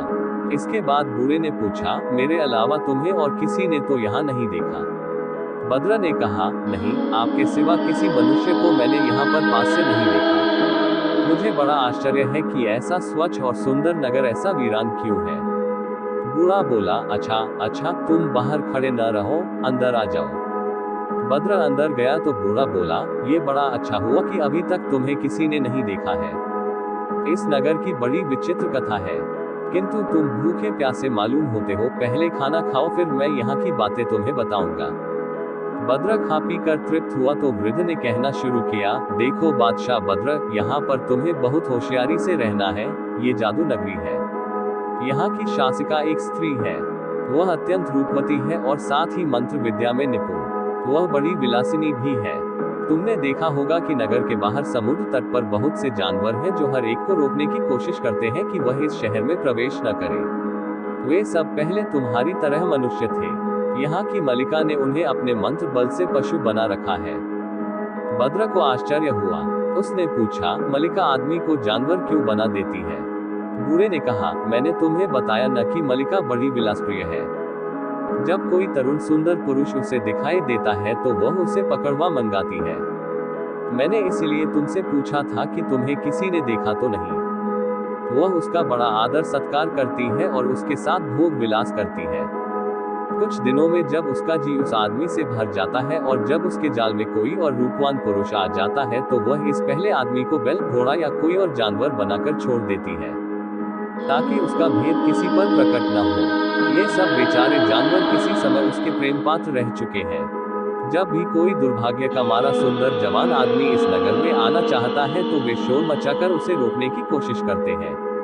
वे बेचारे कोई भाषा तो बोल नहीं पाते कि अपनी दुर्दशा का पूरा हाल कहें। सिर्फ चिल्ला कर यही कहना चाहते हैं कि वापस चले जाओ, इस मनहूस शहर के अंदर न आना, वरना तुम्हारी हालत भी हमारे जैसी हो जाएगी। लेकिन आने वाला उनके अभिप्राय को समझने में असमर्थ रहता है और उनके शोरगुल को अनसुना कर नगर में चला जाता है और रानी के जाल में फंसकर कुछ दिनों बाद पशु बनकर उन पशुओं में जा मिलता है। बद्र ये सुनकर बहुत घबराया और कहने लगा, हे ईश्वर, ये कैसा अन्याय है। मैं अभी एक जादूगरनी के जादू से छूटा हूँ और दूसरी के देश में आ फंसा हूँ। बूढ़े के पूछने पर उसने विस्तार में जवाहर द्वारा अपने पक्षी बनाए जाने और अज्ञात द्वीप की रानी द्वारा फिर से मनुष्य बनाए जाने की कहानी कही। बूढ़े ने कहा, इसमें संदेह नहीं कि तुम बड़े खराब देश में आ फंसे हो, लेकिन तुम्हारा भाग्य प्रबल था कि तुम सबसे पहले मुझसे मिले। अब तुम इसी दुकान में रहकर काम करो। मुझे यहाँ का हर एक व्यक्ति जानता है। तुम्हें यहाँ रहने में कोई कष्ट न होगा, किंतु खबरदार किसी और से मेल जोल नहीं बढ़ाना, वरना मुसीबत में फंस सकते हो। बादशाह बद्र ने वृद्ध को बड़ा धन्यवाद दिया कि तुमने मुझे खतरे से सावधान कर दिया। वह उसकी दुकान में बैठा रहता और दुकान का काम किया करता। जो भी व्यक्ति उस बूढ़े की दुकान पर आता वह बद्र के रूप को देखकर थका सा रह जाता। देखने वालों को ये भी आश्चर्य होता कि यह अभी तक दुष्ट रानी के फंदे से किस तरह बच पाया है, क्योंकि वह तो किसी रूपवान मनुष्य को अपने पास में फंसाकर जानवर बनाए बगैर छोड़ती ही नहीं है। कई लोगों ने बुढ़े से पूछा कि क्या ये जवान आदमी तुम्हारा दास है। बुढ़े का हमेशा एक ही जवाब होता, भाइयों, यह मेरा दास नहीं है, मेरा भतीजा है। इसके पिता यानी मेरे भाई का हाल ही में देहांत हो गया है। वह मरते समय बिल्कुल निर्धन हो गया था और इस जवान का कोई ठिकाना नहीं था। मेरा भी कोई पुत्र नहीं है, इसलिए मैंने इसे बुलाकर अपने पास रख लिया है। सुनने वाले कहते, ये सुनकर तो हमें बड़ी प्रसन्नता हुई कि तुमने इस पितृहीन को आश्रय दिया, किंतु हमें इस बात का बड़ा भय और खेद है कि अगर किसी ने मलिका से इसके रूप की प्रशंसा कर दी तो इस बेचारे की छुट्टी समझो। वह इसे ले जाएगी और कुछ दिनों तक इसके साथ भोग विलास करके इसे भी जानवर बनाकर चरने के लिए छोड़ देगी। इस पर बूढ़ा कहता, होता तो वही है जो भगवान चाहता है, किंतु मुझे आशा है कि जब मैं मलिका से निवेदन करूंगा कि यह मेरा भतीजा और दत्तक पुत्र है तो वह इस पर दया करेगी और इसे पशु न बनाएगी। बद्र को ये सुनकर ढाढ़स होता, किंतु बूढ़े की यह आशा व्यर्थ सिद्ध हुई। लगभग 1 महीने बाद की बात है कि बद्र हमेशा की तरह बूढ़े की दुकान पर बैठा हुआ था। उसी समय मलिका की सवारी उधर से निकली। उसके आगे पीछे बड़ी सेना चल रही थी। बद्र उठकर दुकान के अंदर गया और उसने वृद्ध से पूछा कि यह शानदार सवारी किसकी है। वृद्ध ने बताया कि यह सवारी उसी मलिका की है जिसके बारे में मैंने तुमसे पहले कहा था। उसने बद्र से कहा कि तुम घबराओ नहीं, अपने साधारण स्थान पर जाकर बैठो।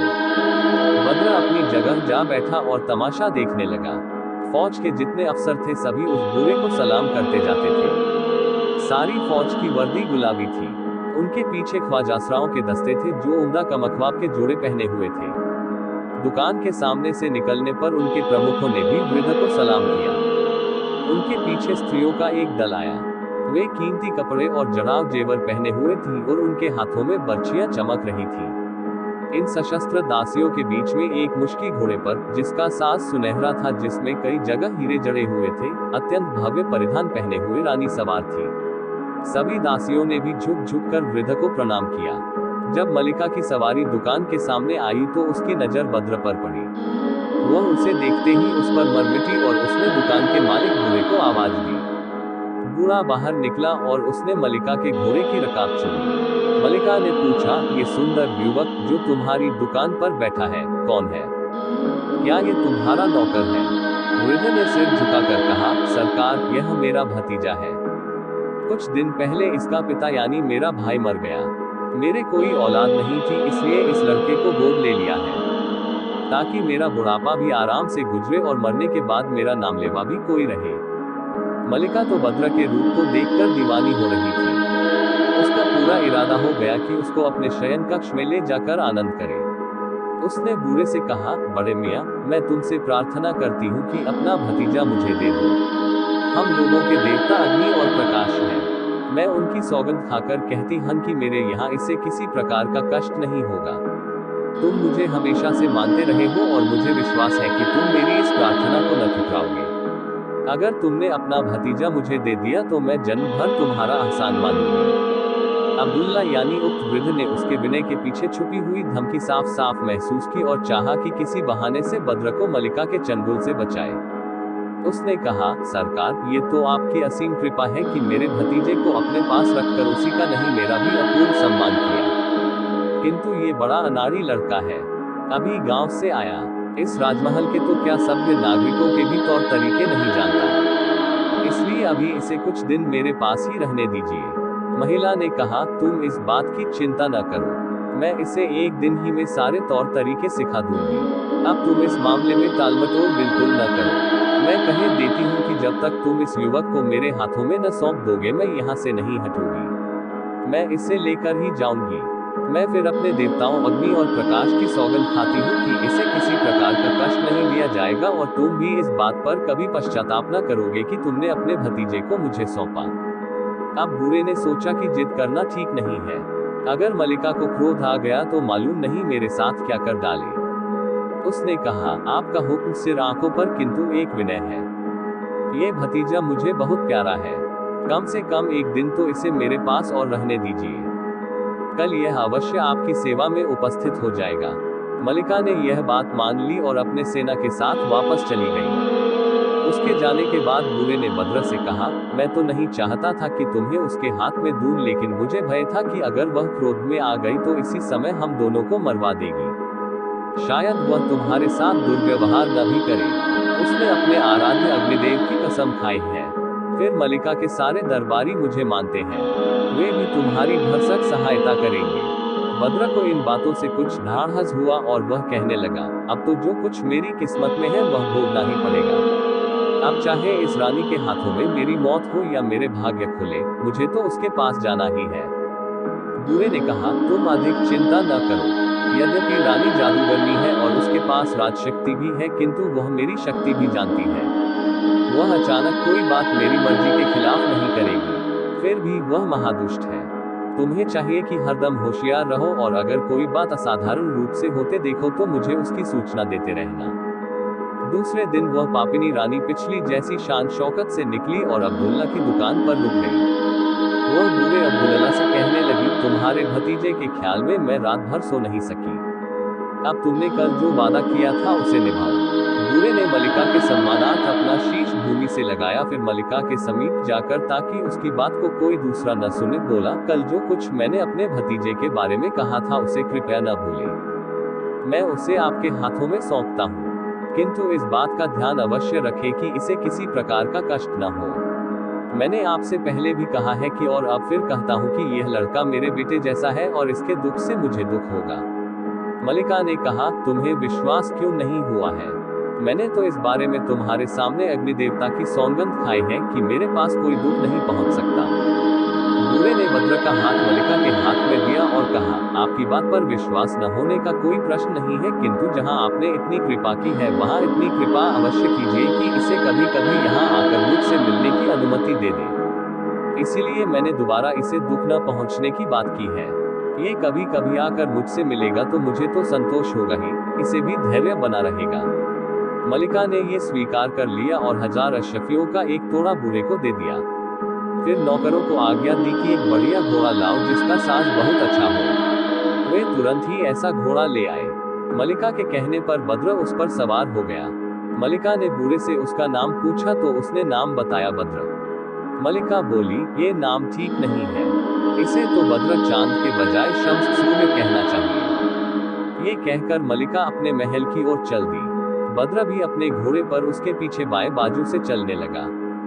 रास्ते में नागरिकों की हल्के स्वर में की जाने वाली बातचीत भद्र के कानों में पड़ने लगी। लोग कह रहे थे, देखो कैसा सुंदर सजीला जवान इस रानी ने चुना है। कुछ लोग कह रहे थे, ये दुष्ट नए निरपराध व्यक्ति को फंसा कर लाई है और इसके साथ भी वही नीच व्यवहार करेगी जो कई लोगों के साथ कर चुकी है। किसी ने कहा, भगवान से प्रार्थना है कि इस पुरुष पर दया करे और इसे इस कुकर्मिनी से मुक्ति दिलाए। कोई बोला, इसे क्या मुक्ति मिलनी है?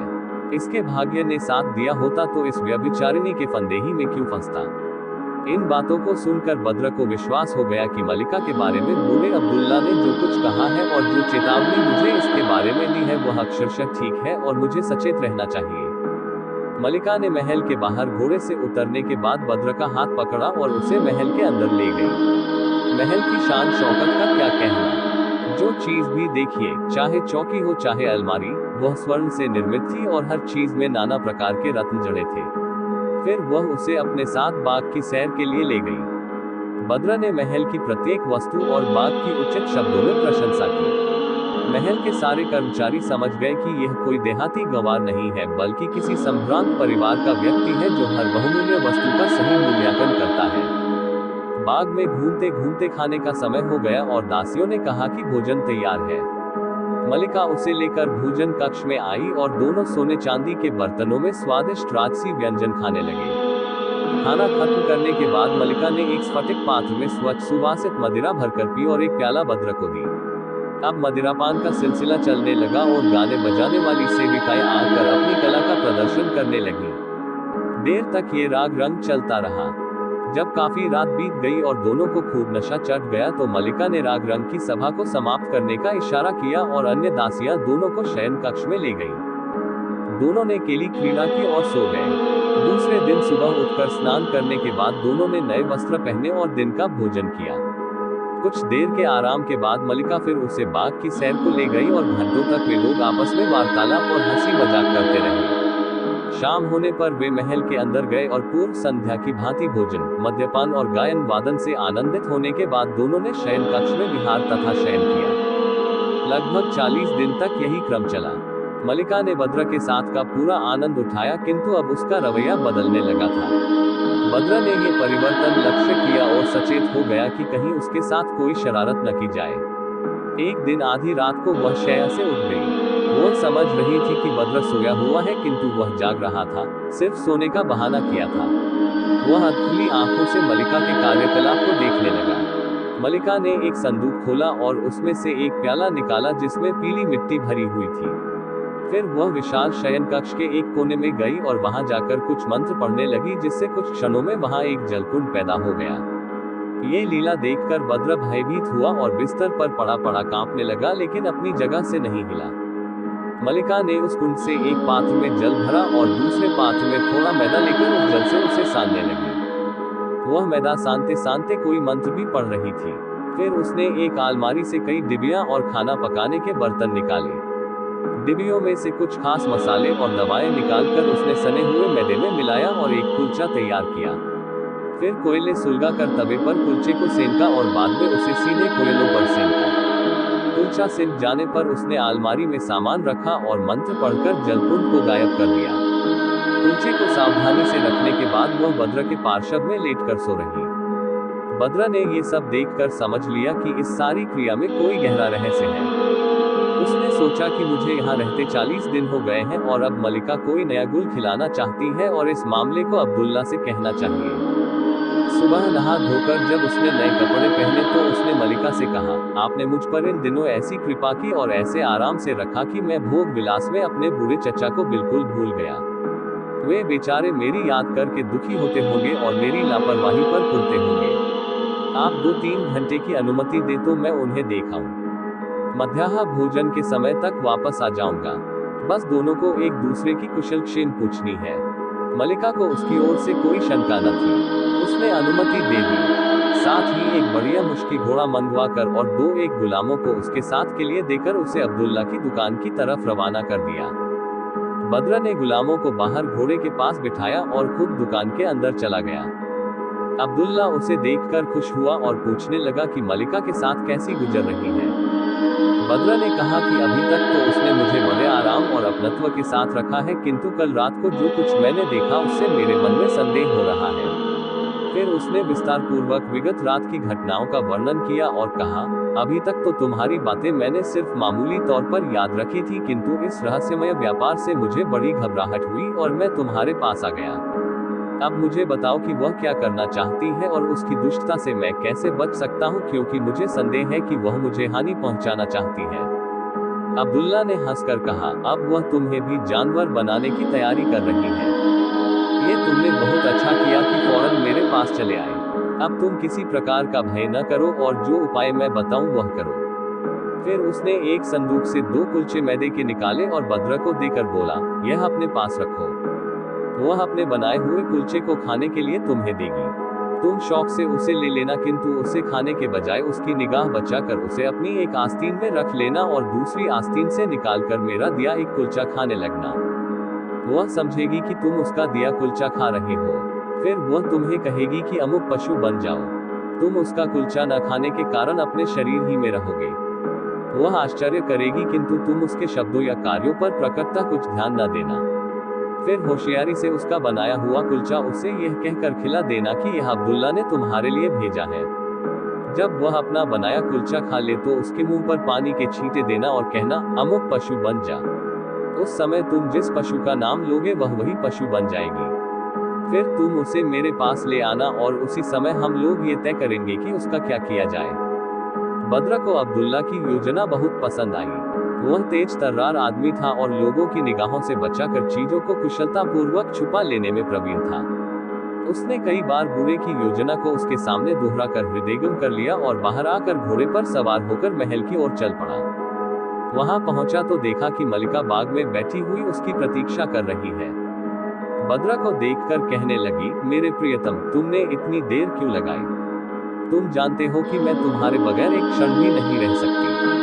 भद्र ने कहा, मुझे भी तुमसे अलग होकर अच्छा नहीं लगता, लेकिन मैं क्या करता। चचा ने बहुत दिनों तक खोज खबर न लेने पर मुझसे बहुत देर तक शिकायत का सिलसिला जारी रखा। उन्होंने मेरे लिए भांति भांति के खाद्य पदार्थ तैयार किए। किंतु मैं यहाँ आकर तुम्हारे साथ भोजन करने का इच्छुक था, इसलिए थोड़ा सा मुंह जूठा भर कर लिया। मेरे चचा ने तुम्हारे लिए भी एक कुलचा भेजा है और प्रार्थना की है कि इसे जरूर खाना।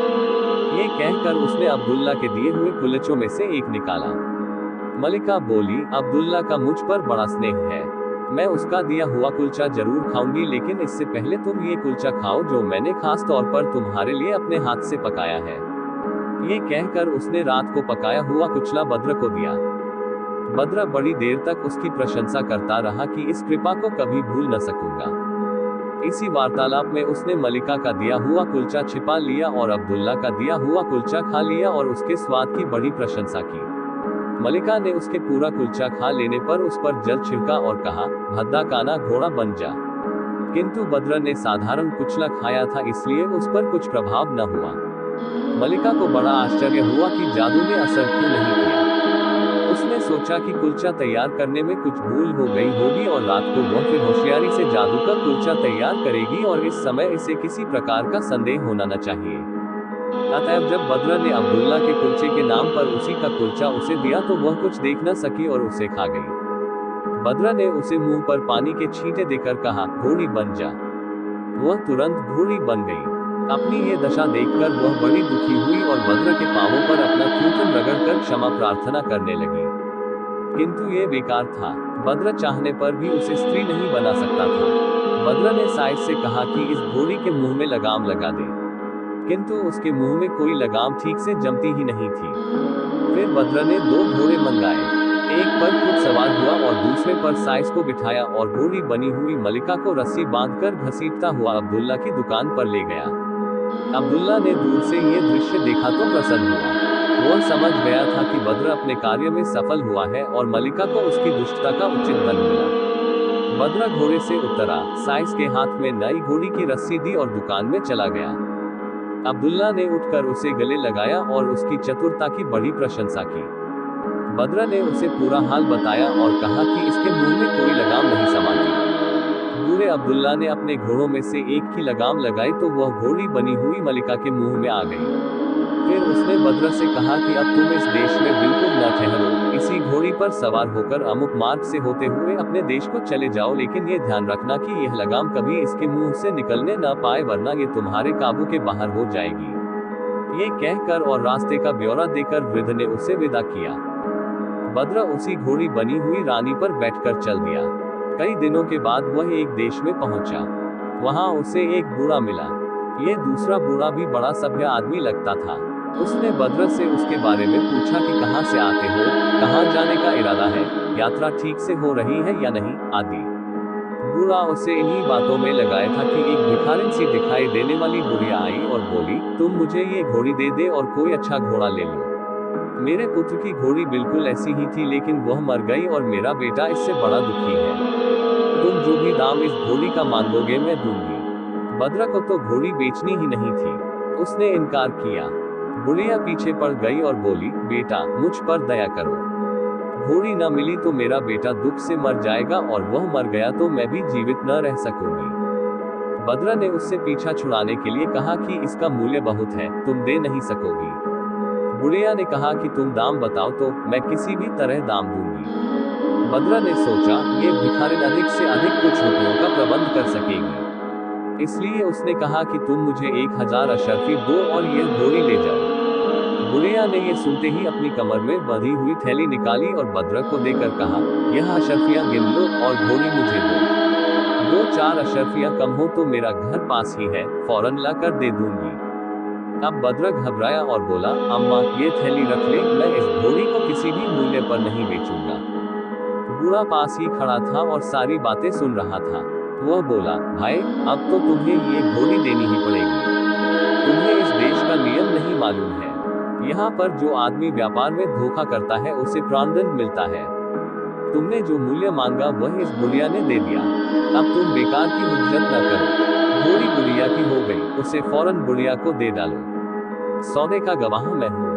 बादशाह ने अगर सुना कि तुम सौदे से फिर रहे हो तो फिर समझ लो कि भगवान ही तुम्हारी रक्षा कर सकेगा।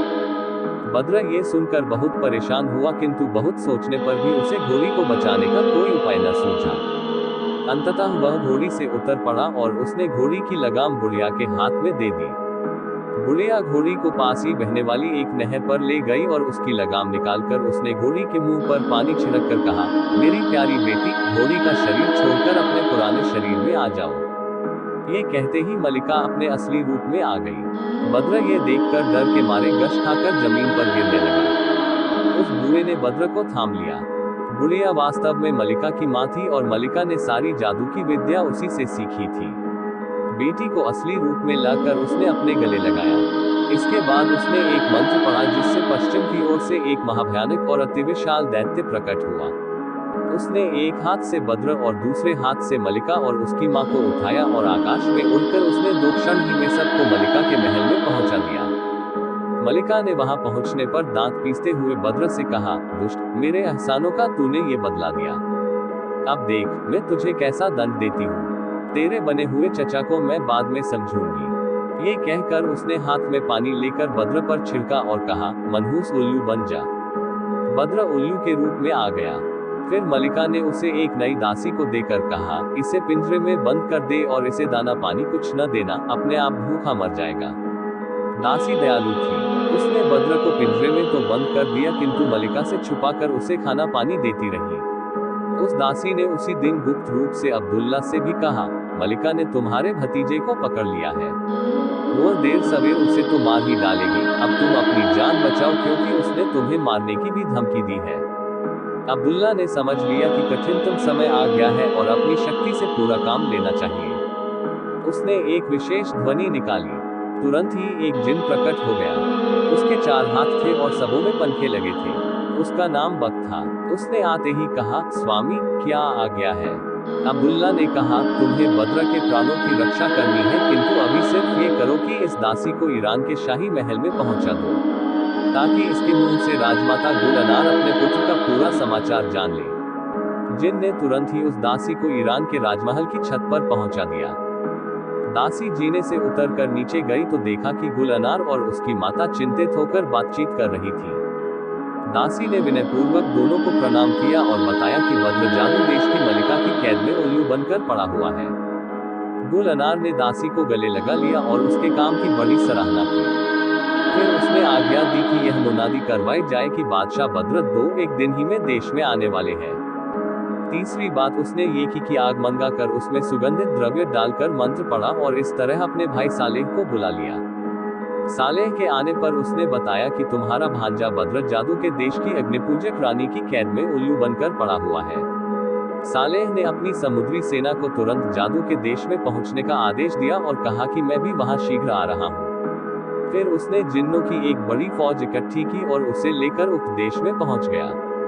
दोनों सेनाओं के प्रचंड आक्रमण से वह देश कुछ ही घंटों में पराजित हो गया और सेना ने महल में प्रवेश करके मलिका तथा दूसरे सभी अग्निपूजकों को मार डाला।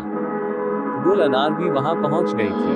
उसने दासी से कहा कि वो पिंजरा उठा लाओ जिसमें बद्र बंद है। वह पिंजरा बाहर ले आई और उल्लू बने हुए बद्र को उसने बाहर निकाल लिया। गुलनार ने अभिमंत्रित जल उस पर छिड़क कर कहा, अपने पुराने रूप में आ जा। वह अपने असली शरीर में आ गया और गुलनार ने उसे गले लगाया। फिर बद्र ने अपने मामा और अन्य संबंधियों से उचित रूप से भेंट की। उसने और दासी ने बद्र पर अब्दुल्ला के एहसानों का उल्लेख किया। गुलनार सबको लेकर अब्दुल्ला के घर गई और बोली, आप ही की कृपा से बद्र मुझसे दोबारा मिला है। आपके उपकार का बदला मैं किस प्रकार दूं?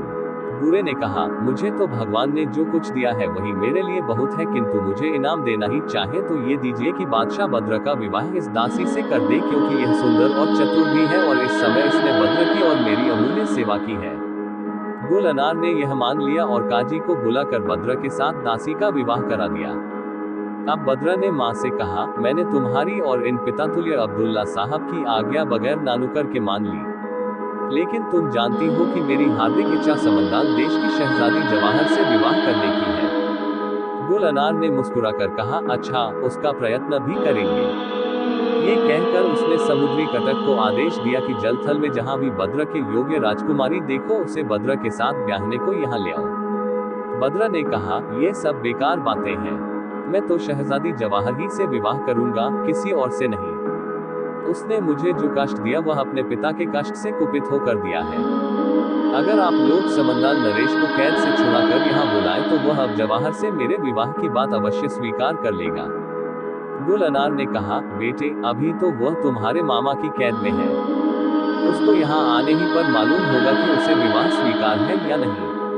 अब बद्रा ने सालेह से प्रार्थना की कि समंदाल नरेश को कैद से छुड़ाकर यहाँ लाओ। सालेह ने आग में लोबान डालकर मंत्र पढ़ा और तुरंत ही समंदाल नरेश को भी वहां पहुंचा दिया गया। बद्रा उसके चरणों पर गिरा और विनयपूर्वक बोला, सालेह मामा ने मेरे लिए ही शहजादी जवाहर का हाथ मांगा था। मैं ईरान का बादशाह हूँ, आप मुझ पर कृपा कीजिए और मेरे साथ अपना संबंध स्वीकार कीजिए। जो कुछ अभी तक हुआ उसे भूल जाइए। समंदाल नरेश उसकी इस विनयशीलता से बहुत प्रभावित हुआ और उसे उठाकर गले लगाते हुए बोला, तुम्हारी बातों से लगता है कि तुम जवाहर के बगैर जीवित नहीं रहोगे। तुम्हें उससे इतना गहरा प्रेम है तो मैं इनकार कैसे करूं? मैंने पूरे हृदय से उसे तुम्हें दिया, उसकी ओर से भी इत्मीनान रखो। उसने कभी मेरी आज्ञा का उल्लंघन नहीं किया है और मैं कहूंगा तो वह तुम्हारे साथ विवाह करने को खुशी से तैयार हो जाएगी। ये कहकर उसने अपने सरदारों को आदेश दिया कि शहजादी जवाहर जहां भी हो वहां से उसे यहाँ ले आए। वे लोग उसकी खोज में निकले और अल्प समय ही में उसे ढूंढकर उस स्थान पर ले आए जहां उसका पिता था। समंदाल नरेश ने जवाहर को गले लगाकर कहा, बेटी मैंने बादशाह बद्र को वचन दिया है कि तुम्हारा विवाह उसके साथ कर दूंगा। आशा है तुम इस बात को मान जाओगे। जवाहर ने कहा, आपकी आज्ञा मुझे शिरोधार्य है, किंतु बादशाह बद्र से बहुत लज्जित हूँ। मैंने क्रोध में आकर उनसे बड़ा बुरा सलूक किया, मालूम नहीं कि वे इसके लिए मुझे क्षमा करेंगे या नहीं। बद्र ने कहा, तुमने वास्तव में क्रोध में आकर मुझे दुख दिया था, अब मैं उसे भूल गया और तुम भी उसे भूल जाओ। एक खुशी की बात यह भी हुई कि मलिका के मर जाते ही वे सब लोग जिन्हें मंत्रबल से जानवर बना रखा गया था अपने मनुष्य रूप में वापस आ गए और विवाह में हंसी खुशी शामिल होकर वर वधू को आशीर्वाद देते हुए अपने अपने देशों को चले गए। फिर समंदाल नरेश अपने सरदारों के साथ अपने देश को गया। बादशाह बद्र अपनी माता और पत्नियों को लेकर ईरान को रवाना हुआ और कुछ दिन वहां रहने के बाद सालेह भी अपनी माता के साथ अपने देश को वापस हुआ।